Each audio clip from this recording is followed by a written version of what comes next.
بھی جائے جب بھی اس کی تربیت ہو سکتی ہے. اسی لیے مردے کو قبر میں لٹانے کے بعد کہتے ہیں اسمع افہم اسمع افہم اسمع افہم. اس کو کہتے ہیں سن اور سمجھ, ابھی تیری بہتری کے امکانات موجود ہیں. ہمارا مطلب اتنا غنی ہے کہ اس دنیا سے جاتے وقت بھی انسان کو اس کے عقائد یاد دلائے جاتے ہیں تاکہ انسان کی بہتری سامنے آ سکے. درود بھیجے محمد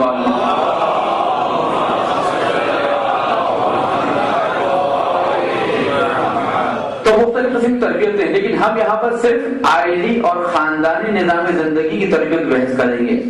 اور جیسا کہ آپ کو بتائیں کہ جب بھی کوئی علمی مقولہ کسی بھی علمی فضا میں قدم رکھتا ہے تو اس کی پہلے سے کچھ بنیادیں اور اصول مستحکم ہوتے ہیں, تب جا کر وہ علمی فضا میں قدم رکھتا ہے. مثال کے طور پر نیوٹن نے, آئنسٹائن نے جو نظریہ دیا دنیا کے سامنے, تو قبل اس کے کہ وہ دنیا کی علمی فضا میں قدم رکھتا اس پر سیر حاصل گفتگو ہو چکی ہوتی ہے اور اس کو تنقید کا نشانہ بنایا جا چکا ہوتا ہے. اس کے بعد کوئی نظریہ جا کر علمی فضا میں قدم رکھتا ہے اور اپنا قد نکالتا ہے. دنیا کے نظریات, یوں کہوں کہ نظریات کی دنیا میں, تھیوریز کی دنیا میں جب کوئی نئی نظریہ قدم رکھتا ہے اور اپنا قد نکالنا چاہتا ہے تو اس کو اتنا مستحکم ہونا چاہیے علمی طریقے سے, علمی بنیادوں پر اس کو قائم ہونا چاہیے کہ وہ اپنے وجود کو ثابت کر سکے.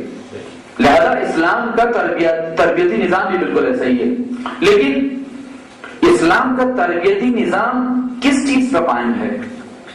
آیا وہ کون سے اصول ہیں کہ جس پر اسلام اپنا تربیتی نظام پیش کر رہا ہے؟ اس لیے کہ ہر حکم کے پیچھے ایک مبنا ہوتا ہے اور اس حکم کے پیچھے جب مبنا ہے اس مبنا کے پیچھے عزیزان گرامی ایک سورس ہوتی ہے, ایک سرچشمہ ہوتا ہے. یعنی وہ سرچشمہ وہاں سے مبنا یا اساس یا بنیاد لی جاتی ہے اس نظریے کی, اور اس نظریے کی بنیاد پر احکام کو وضع کیا جاتا ہے. یہ کسی بھی علمی اور جو کہوں کہ اکیڈمک فضا میں جب کوئی نظریہ اپنا قدم نکالتا ہے, قدم جماتا ہے, تو اس کی یہ صورتحال ہوتی ہے. پہلے حکم ہوتا ہے, حکم کے پیچھے مبنا ہوتا ہے, مبنا کے پیچھے سرچشمہ ہوتا ہے. اسلامی تربیت یا اسلام کا نظام تربیت, اس کا مبنا کیا ہے؟ اس کا مبنا یہ ہے کہ انسان کی انفرادی اور اجتماعی زندگی کی ایسی تربیت کی جائے کہ وہ خداوند عالم کا مطیع اور عبادت گزار بندہ بن کر اس دنیا میں رہے اور اس دنیا میں بہترین زندگی گزارے اور آخرت میں سرخرو ہو سکے. سورہ انشقاق, یا ایھا الانسان انک کادح الی ربک کدحا فملاقیہ, اے انسان تجھے اپنے رب کی طرف, اپنے پروردگار کی طرف مسلسل محنت کرنی ہے, محنت و مشقت کے ساتھ آگے بڑھنا ہے. فملاقیہ, پھر تجھ کو اپنے رب سے ملاقات کرنی ہوگی, اس کے بعد تجھے یہ صلاحیت پیدا ہوگی کہ تو اپنے رب سے ملاقات کرے گا. یہ اسلامی نظام تربیت کی بنیاد ہے. اب اس کے بعد آئیے, جو سرچشمہ ہے وہ علم الہی ہے, وہ لوح محفوظ کا ہے کہ جہاں سے ہم نے یہ علم لیا ہے. لیکن نظام تربیت در حقیقت خداوند عالم کے نظام ہدایت سے منسلک ہے. توجہ فرمائیے گا, یہ جو معروف حدیث ہے کنت کنزا مخفیا فاحببت ان اعرف, کہ خدا کہتا میں ایک چھپا ہوا خزانہ تھا, میں نے چاہا کہ میں پہچانا جاؤں. تو اس اپنی شناخت, اپنی معرفت, اپنی پہچان کے لیے خداوند عالم نے زمین آسمان کو خلق کیا, انسانوں کو بھیجا, انبیاء کو بھیجا, کتب کو بھیجا. تو نظام ہدایت ہے. اگر نظام ہدایت سمجھ میں آ جائے, خداوند عالم کا نظام تربیت سمجھ میں آ جائے گا. اور اگر نظام تربیت کے خط و خال واضح ہو جائے ہمارے ذہنوں میں, تو خود بخود انسان کی, معاشرے کی اور اس کے گھر کی اصلاح ہو جائے گی. درود محمد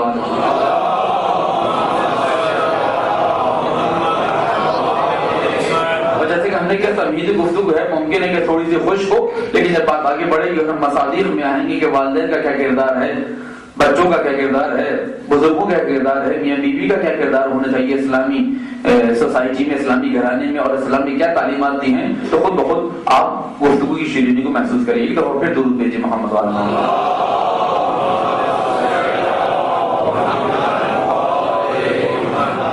نظام ہدایت کو خداوند عالم نے اپنے ہاتھ میں رکھا ہے. انی جاعل فی الارض خلیفہ وَإِذْ قَالَ رَبُّكَ لِلْمَلَائِكَةِ, سورہ بقرہ آیت نمبر 31. توجہ فرمائیے گا، انی جاعل فی الارض خلیفہ، خدا کیا کہہ رہا ہے؟ خداوند عالم کہہ رہا ہے اپنے فرشتوں سے کہ دیکھو میں زمین میں خلیفہ مقرر کرنے والا ہوں. اور بات آ گئی تو عرض کرتا چلو اس سے پہلے کی بات ہے تاکہ بات کا ربط صحیح طور پر آپ کے ذہنوں میں بیٹھ جائے. دیکھیے جب بھی کوئی حکم بیان کیا جاتا ہے، جیسے میں نے پہلے کہا کہ اس کا ایک مبنا ہوتا ہے، اس کی ایک سورس ہوتی ہے جہاں سے وہ سرچشمہ لیتا ہے، جہاں سے وہ نکلتا ہے، اس کی ایک بنیاد ہوتی ہے علمی، اور اس کے بعد احکام وضع کیے جاتے ہیں. کوئی بھی حکم ہو، مثال کے طور پر یہ احکام جو ہمارے پاس ہے حلال حرام مستحب مکروہ، یہ جو احکام ہے خداوند عالم نے ہمیں دیے ہیں، ان کے پیچھے ایک مبنا ہے، یعنی ایک بنیاد ہے، وہ تربیت انسانی ہے، اور اس کے پیچھے ایک سورس ہے جو علم الہی ہے، علم لدنی ہے، لوح محفوظ کی ہے.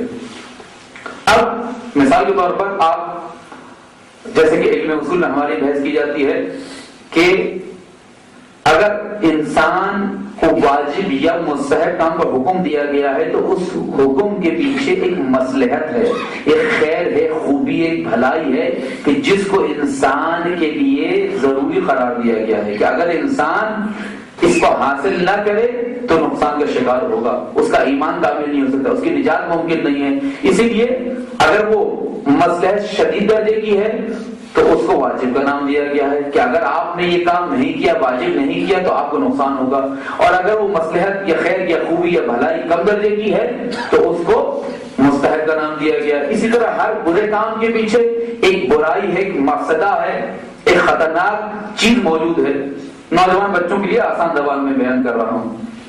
اگر وہ حرام ہے تو اس کو مفسدہ شدیدہ کا نام دیا گیا، یہ بھی بہت زیادہ برائی ہے. اگر انجام دی تو خطرہ ہو جائے گا، انجام دی تو خطرناک صورتحال سے دوچار ہو جاؤ گے. اور اگر معمولی درجے کی ہے وہ برائی تو اس کو مکروہ کا نام دیا گیا ہے.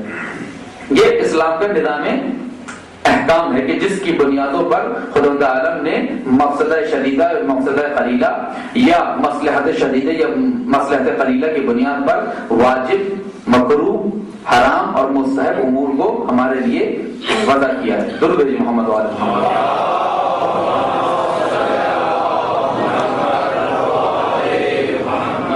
اب آتے ہیں خداوند عالم. اب دیکھیے دو قسم کے، جیسے کہ ہمارے علم اصول بحث کی جاتی ہے، دو قسم کے عالم ہیں. یعنی ایک وہ عالم کہ جہاں پر خداوند عالم نے قانون شریعت کو بنایا ہے، اس کو کہتے ہیں عالم جعل، کہ جہاں پر خداوند عالم نے قانون کو اپنے ذہن میں، یعنی خداوند عالم کے ذہن سے مراد یہ ہے خداوند عالم اپنے پاس ایک قانون بناتا ہے، اس کو عالم جعل کہتے ہیں. ایک عالم تشریع ہوتا ہے جو ہم سے متعلق ہے، ہم انسانوں سے، کہ جہاں پر یہ قانون بھیجا جاتا ہے، نافذ کیا جاتا ہے.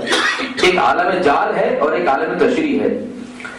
تو عالم جعل کی بات ہو رہی ہے، عند اللہ کی بات ہو رہی ہے، خدا کی ملائکہ کے پاس بات ہو رہی ہے. وَإِذْ قَالَ رَبُّكَ لِلْمَلَائِكَةِ، خدا تعالیٰ فرما رہا ہے کہ وہ وقت یاد کرو جب تمہارے پروردگار نے فرشتوں سے کہا انی جاعل فی الارض خلیفہ، میں زمین میں خلیفہ بنانے والا ہوں. دیکھیے جس طرح ہماری زبان میں تین زبانیں پائے جاتے ہیں، ماضی کا، حال کا، مستقبل کا. کہ ماضی کا معنی مثال کے طور پر ماضی کا معنی دے گا، مستقبل کا معنی نہیں دے گا. حال کا معنی حال کا معنی دے گا، مستقبل کا معنی نہیں دے گا.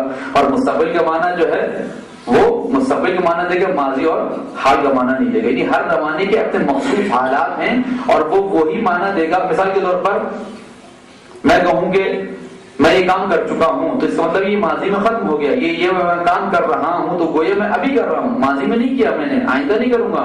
یہی میں کہوں کہ کل میں آپ کے سامنے مجلس سے خطاب کروں گا تو اس کا مطلب ہے کل کی بات ہو رہی ہے، کل کی گفتگو ہو رہی ہے.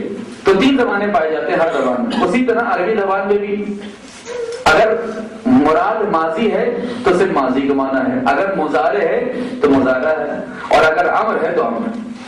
اب خداوند عالم نے یہاں پر جاعل کا لفظ استعمال کیا. تھوڑی سی علمی گفتگو ہے لیکن اگر یہ گزر جائے گی تو پھر ہم اپنی منزل سے نزدیک ہو جائیں گے. ماشاءاللہ. کیا کہا وَإِذْ قَالَ رَبُّكَ لِلْمَلَائِكَةِ إِنِّي جَاعِلٌ، جاعل اس میں فاعل ہے. جیسے قاتل قتل کرنے والا فاعل ہوتا ہے، جو فعل انجام دیتا ہے اسے قتل کہا جاتا ہے، اور جسے قتل کیا جاتا ہے اسے کہتے ہیں مقتول. مثال کے طور پر ایک اور مثال دے دوں تاکہ بات واضح ہو جائے.